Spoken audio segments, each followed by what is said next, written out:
En ce dimanche 8 décembre, deuxième dimanche de l'Avent, je vous propose de lire deux textes, un dans l'Ancien Testament et l'autre dans le Nouveau Testament, en commençant donc par quelques versets dans le livre du prophète Ésaïe, au chapitre 40. Ésaïe 40, nous lisons les 5 premiers versets. Consolez, consolez mon peuple, dit votre Dieu.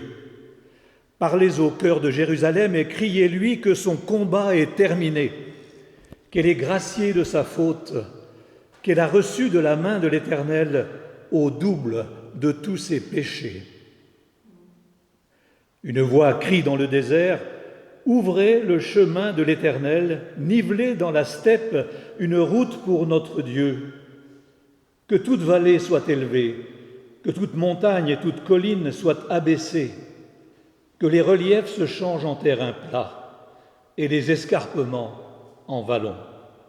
Alors, la gloire de l'Éternel sera révélée et toute chair à la fois la verra, car la bouche de l'Éternel a parlé. Et le second texte, dans le Nouveau Testament, dans l'Évangile selon Luc, les 6 premiers versets, Luc 3, 1 à 6.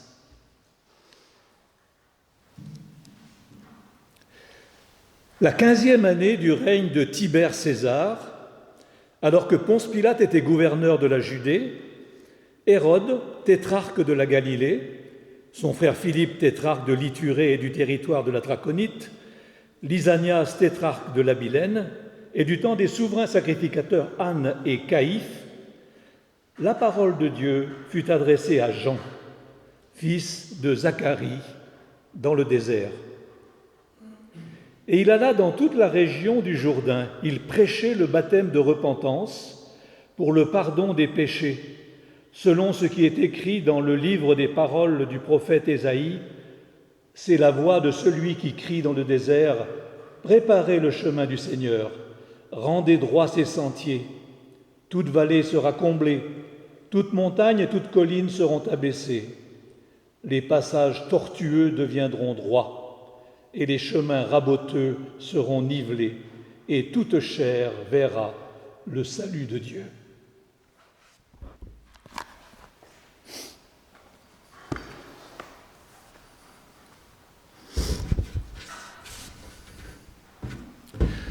Chaque année, en cette période, la liturgie des dimanches de l'Avent nous met en présence de ce personnage très singulier de l'Évangile qu'est Jean le Baptiste, cet homme choisi par Dieu pour être le précurseur de Jésus le Messie.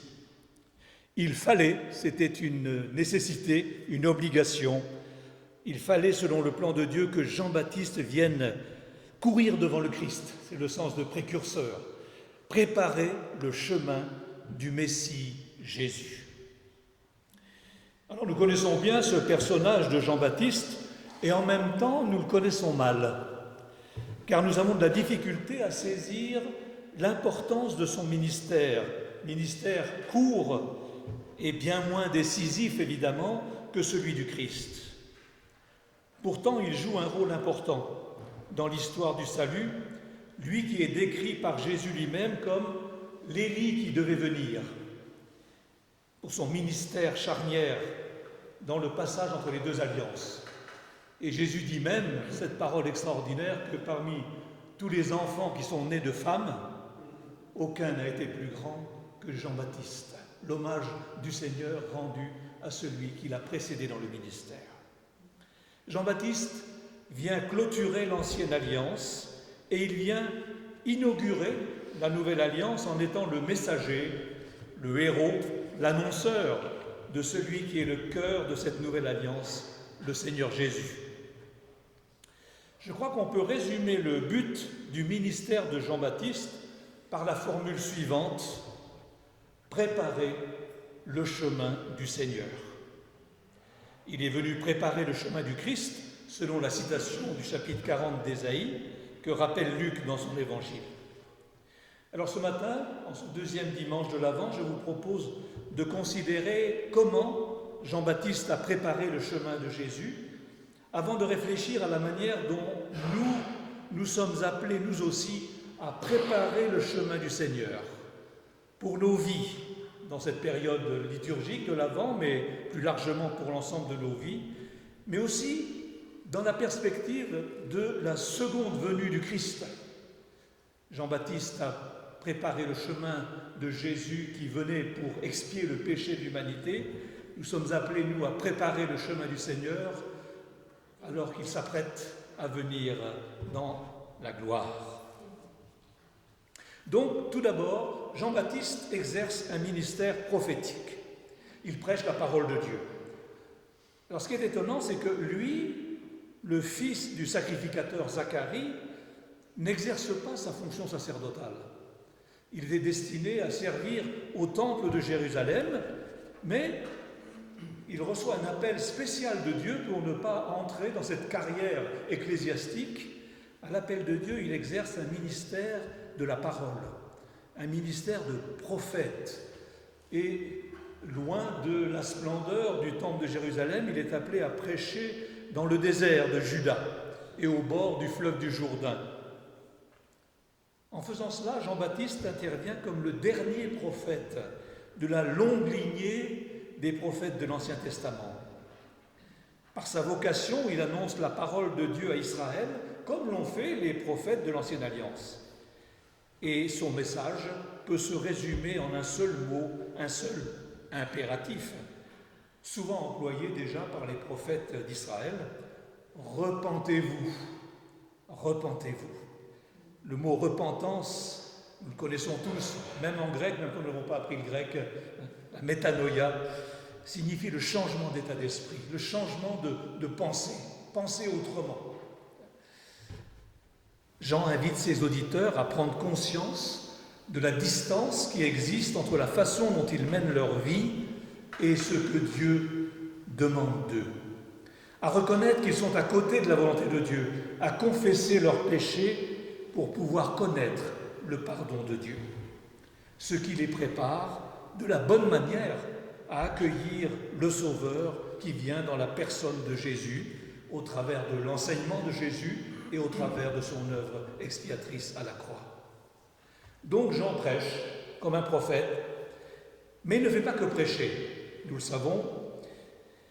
Il vit une vie ascétique, vêtu très sobrement d'un vêtement de poil de chameau et se nourrissant de manière frugale de sauterelles et de miel sauvage. Une apparence un peu bourrue. J'ai souvent pensé au tableau de Léonard de Vinci qui représente Jean-Baptiste sous des travers un peu efféminés. Ce n'est pas l'image que je m'en fais quand je lis l'Évangile, avec ses vêtements, avec son régime alimentaire très spécial et sa parole très très percutante. Repentez-vous. C'est plutôt quelqu'un qui apparaît comme plein de virilité, non seulement masculine, mais spirituelle. Alors là, cette apparence un peu bourrue lui fait ressembler à bien des égards au prophète emblématique d'Israël, le fameux prophète Élie. On est loin des beaux vêtements finement brodés des sacrificateurs servant dans le temple de Jérusalem. Jean vit le plus simplement du monde. De plus, accompagnant sa prédication, Jean pratique le baptême de repentance dans le Jourdain, ce qui lui donnera son surnom, Jean le Baptiste ou Jean le Baptiseur. Sa pratique du baptême le marque dans son identité pour la mémoire collective. Ce baptême d'eau dans le Jourdain, qui ressemble à certaines ablutions ou bains de purification des Juifs, intervient comme le signe extérieur, concret, d'une expérience intérieure, spirituelle, invisible. Un changement de pensée qui se matérialise dans ce geste physique du baptême. Quelque chose qui devient visible aux yeux de tous, de la part de tous ceux qui sont touchés par le message de Jean. Ce baptême d'eau certes préparatoire du baptême du Saint-Esprit, que seul apportera le Messie, Jésus, n'en est pas moins le signe extérieur de cœur bien disposé envers Dieu et prêt à recevoir son pardon. Et je pense que c'est cela la mission de Jean-Baptiste, préparer des cœurs bien disposés à ce que Jésus allait venir annoncer et vivre pour le salut de l'humanité.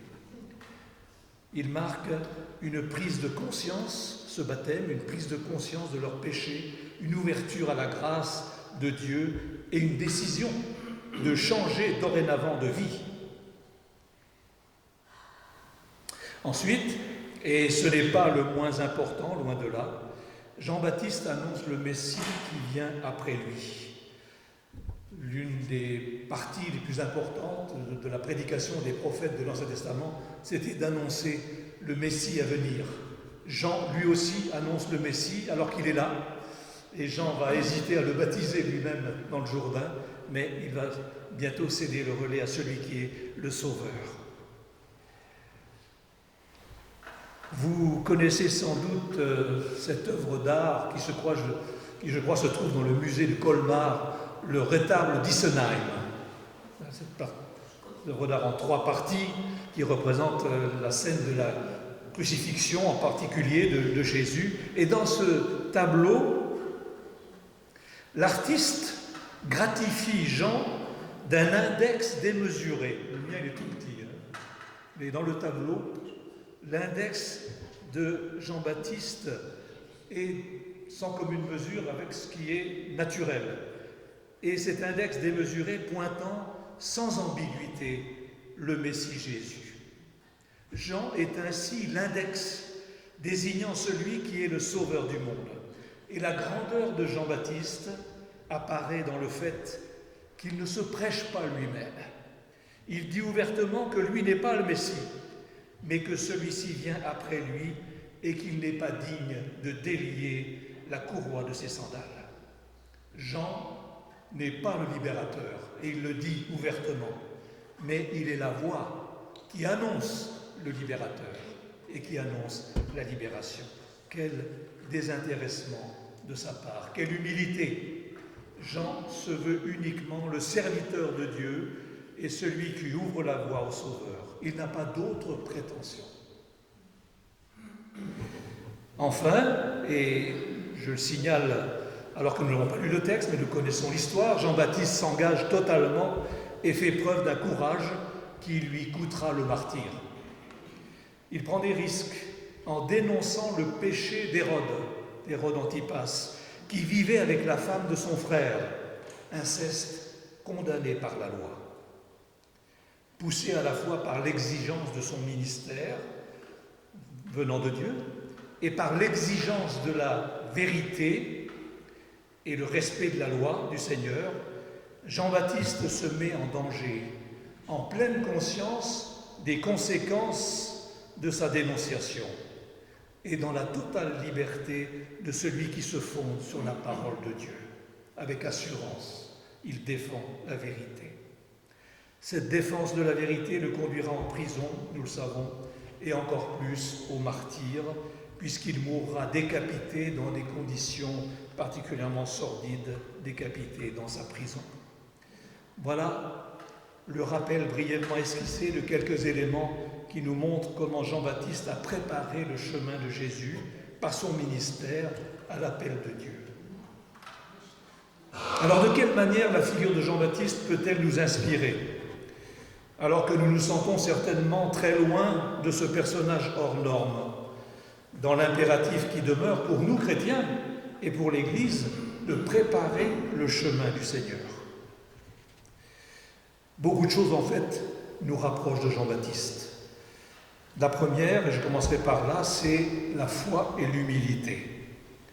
La foi de Jean-Baptiste imprègne toute sa vie, depuis sa vocation de prophète jusqu'à la pratique de son ministère. Son humilité se manifeste par son éloignement de la gloire liée à un service au sein du temple à Jérusalem et sa sobriété dans son habillement et sa nourriture. Nous sommes appelés à la même foi du cœur, une foi profonde, cette confiance et cette obéissance à Dieu au cœur même de la vie qu'il a choisie pour nous. Et si nous ne sommes pas forcément appelés à vivre une vie d'ascète comme Jean, le Nouveau Testament nous invite constamment à la sobriété. Rappel peut-être pas inutile dans une période de l'année comme celle de décembre que nous vivons, marquée par tout un emballement économique, marquée par le Black Friday. J'espère qu'on va plus en entendre parler, on a été bassiné assez. Et la perspective des libations de cette fin de mois. Sobriété. Il n'est pas interdit de profiter des bonnes choses de la vie et des plaisirs de la table en particulier, mais toujours avec retenue, sobriété et en rendant grâce à Dieu. Appelé à la foi et à l'humilité. Ensuite, nous chrétiens, comme Jean-Baptiste, nous sommes également appelés à un service de la parole. Peut-être pas pour un ministère spécialisé de prophète ou de pasteur ou autre évangéliste, mais en tant que témoin de Jésus-Christ. Celui qui est venu de Dieu, qui est mort et ressuscité pour le salut de l'humanité tout entière, et en qui il faut croire pour retrouver la communion avec le Créateur. Tous témoins, sans exception, tous témoins. Nous sommes appelés à l'être, que notre témoignage soit reçu ou ignoré, voire moqué par les autres autour de nous. Cette mission de témoin, nous ne la choisissons pas nous-mêmes. Elle nous est indiquée par Jésus. Vous serez mes témoins jusqu'aux extrémités de la terre. Témoins de Jésus, le Fils éternel qui s'est incarné, qui a pris un corps humain pour accomplir l'expiation du péché. Témoins d'un Sauveur que nous n'avons pas vu de nos propres yeux, mais que nous contemplons avec les yeux de la foi, par l'action du Saint-Esprit. Témoins de l'amour de Dieu qui a tant aimé le monde qu'il a donné son Fils unique. Témoins par la parole, mais aussi témoins par la vie. Une vie qui parle, une vie qui interpelle les autres, parce qu'elle n'est pas celle d'un mouton de panurge au sein de notre société conditionnée. Une vie marquée par la paix intérieure, la joie et la confiance en Dieu, quelle que puisse être la dureté de la vie et la douleur des épreuves. La joie du Christ. Préparer le chemin du Seigneur, c'est d'abord se préparer soi-même, dans notre être intérieur, à accueillir le Christ, dans une vie qui cherche à l'honorer, non pas pour être sauvé, mais parce que nous sommes sauvés. Préparer son cœur, vivre une vie d'obéissance à Dieu, sans forcément tomber dans une vie ascétique comme Jean. À chacun ses convictions, à chacune sa pratique dans la liberté des enfants de Dieu. Une liberté toujours en vue du bien. Il n'y a pas de liberté pour pratiquer le mal. Si nous pratiquons le mal, nous montrons que nous ne sommes pas libres. C'est toute la démonstration de Paul dans l'épître aux Galates. Une liberté à exercer toujours pour le bien, pour faire la volonté de Dieu. Chercher à vivre une vie qui honore Dieu, c'est préparer le chemin du Seigneur pour nous et autour de nous. En outre, comme Jean-Baptiste, mais collectivement, communautairement, je dirais, l'Église est appelée à pratiquer le baptême d'eau, comme signe de la conversion, comme signe de la foi intérieure et comme signe du baptême du Saint-Esprit que nous recevons lorsque nous acceptons Jésus comme notre Sauveur. Ce baptême que Jean-Baptiste ne pouvait conférer, le baptême du Saint-Esprit, il ne pouvait pas le conférer, mais Jésus, lui, donne à quiconque croit en lui. Faites de toutes les nations des disciples et baptisant au nom du Père, du Fils et du Saint-Esprit, nous a dit Jésus. Le baptême n'est peut-être pas aussi important que l'annonce de l'évangile, l'évangélisation. Je pense au brigand sur la croix, il n'a pas eu le temps d'être baptisé. Mais Jésus l'a rendu sûr de son salut. Aujourd'hui, tu seras avec moi dans le paradis. Mais ce baptême fait partie de l'exemple de Jean-Baptiste et de l'enseignement de Jésus. Par ailleurs, nous annonçons le Seigneur qui vient, le même qui est venu une première fois pour expier le péché et qui va revenir en gloire et en majesté. C'est aujourd'hui le temps de la grâce, le temps du salut, dans l'attente du retour de Jésus-Christ. Jean-Baptiste annonçait le chemin de la première venue, juste avant que Jésus ne commence son ministère. Nous annonçons, nous, le chemin de la seconde venue du Seigneur, la parousie, comme on dit. Mais c'est le même Christ que nous annonçons les uns et les autres. Enfin, l'exemple de Jean-Baptiste et notre foi en Christ nous conduisent à prendre le risque de la vérité. Vivre en vérité, parler en vérité, sans mensonge, sans hypocrisie, c'est le défi. C'est le défi qui est le nôtre, le défi de la vie spirituelle, face au péché qui nous colle à la peau et face au monde de péché dans lequel nous vivons. Cela ne va pas sans accroc, sans chute ponctuelle, mais c'est l'orientation que nous donne celui qui est le chemin, la vérité et la vie. Une vérité que nous ne possédons pas, mais qui nous possède, qui est plus grande que nous et dont nous sommes les serviteurs, parfois infidèles, il faut bien le confesser. Une vérité qui est à prononcer toujours avec amour, en vue du relèvement, de l'encouragement, de la conversion de l'autre, et non en vue de son écrasement, de son jugement. L'exigence de vérité vécue par Jean-Baptiste nous impressionne, parce qu'elle l'a conduit au martyre, mais cette exigence demeure encore aujourd'hui à notre niveau et à celui de l'Église.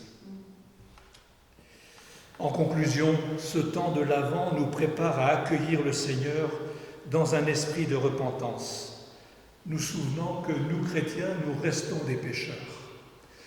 Pardonnés, couverts par le sang de Christ, mais nous restons des pécheurs. Donc dans un esprit d'humilité, comme Jean-Baptiste, dans un état d'esprit de témoignage.